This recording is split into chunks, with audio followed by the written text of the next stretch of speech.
Ladies and gentlemen, welcome back and congratulations to another 52-week high for SoFi. It is on an absolute tear right now. But let's go ahead and just not only look at SoFi, but a myriad of other fintechs. First off, whenever we look at Hood, they are above $30 a share, holding comfortably. Brand new 52-week high, $30.38. Okay. Very, very exciting. That's what they've done over the last year, over 270%. That cannot be right. 245. Okay, sorry. 245% year to date. SoFi up 80% year to date. And if we actually look in the most recent minute to minute, they actually hit a brand new 52-week high of $12.46, holding up well right now.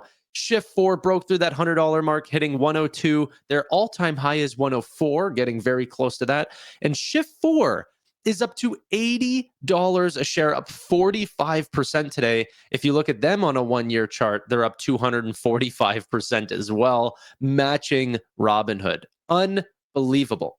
But now let's take a look at a forward indicator that I love, which is website traffic. So I've been getting this information from SimilarWeb for some time, and because I've been tracking it over the last little bit, we now have some great comparables to look at, like year-over-year numbers, for example.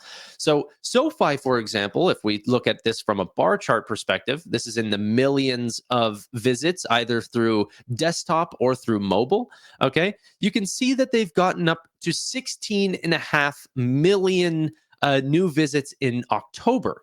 This is their third highest, only failing to beat their past highs in July and then even beating that in August, but then a little slump in September. Can SoFi end up holding out similar levels of growth in website traffic for the fourth quarter of 2024? We only have 33% of the information so far, so we'll have to wait for November and December to get the rest of that. But this is so far looking like a good one. Remember, in this amount of website traffic that they got 756,000 new member signups.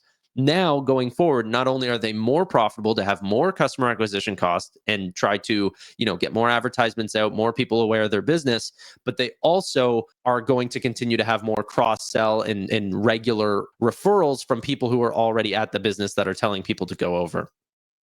Robinhood. This is another very exciting one. In October, we saw a massive spike up. It is also their third highest comparatively to these standout quarters.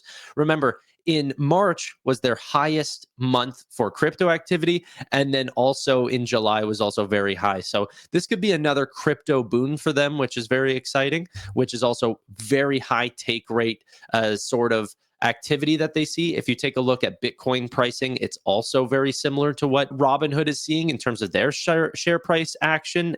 Very important to keep your eye out there.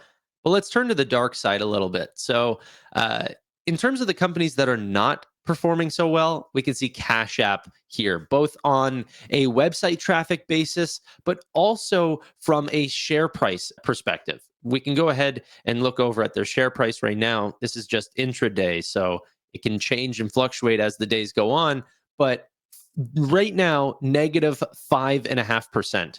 Whenever we look at them from a yearly chart, they are up, but it's only about 20%. Year to date, they're actually down 10%, but this was on a very big spike just in the very early bits of January. Any Nubank fans? This is my biggest Fintech holding, and it will actually be passed by SoFi soon because SoFi's stock price just continues to climb. So they're actually getting very, very close. Once SoFi hits that 1250 mark, it'll probably end up passing Nubank if it stays at this current price.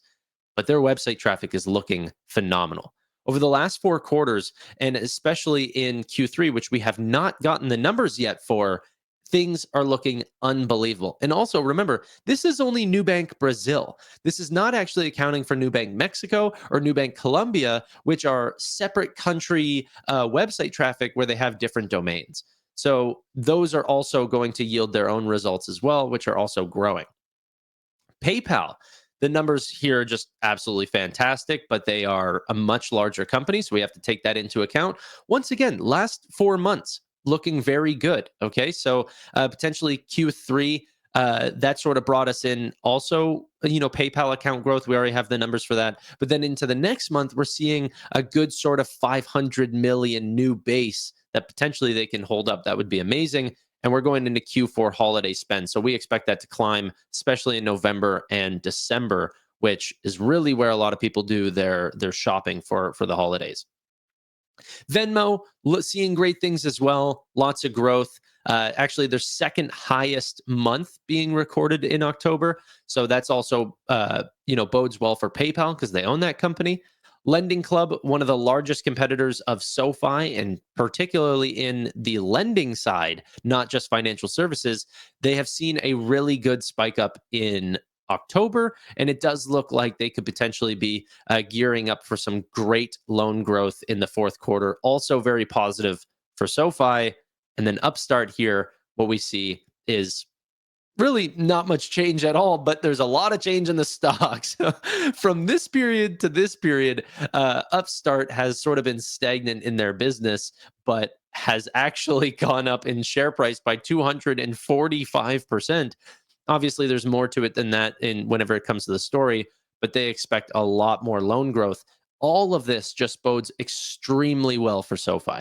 So, like I said, ladies and gentlemen, this is all similar web data. If you guys find that Tip Ranks or App Annie or any of these other ones potentially give you some better figures than this, go ahead and cross, or look at the data over on those apps and compare it to what it has on SimilarWeb. But so far, things are looking good for fintech across the board, except for Cash App. This looks a little bit depressing. I may end up trimming a lot of my shares in Cash App just because I was pretty disappointed in the growth trajectory. They're going full profit on right now, looking to be very much a transitional year for them. We've known this for some time, but we're kind of out of that. I'm kind of past that on some other positions that I have way more built out, and I'd rather just focus on those and maybe consolidate a little bit of those profits. So, ladies and gentlemen, if you like this quick little update on website traffic, make sure you guys give me a thumbs up, subscribe down below. But aside from that, bye for now.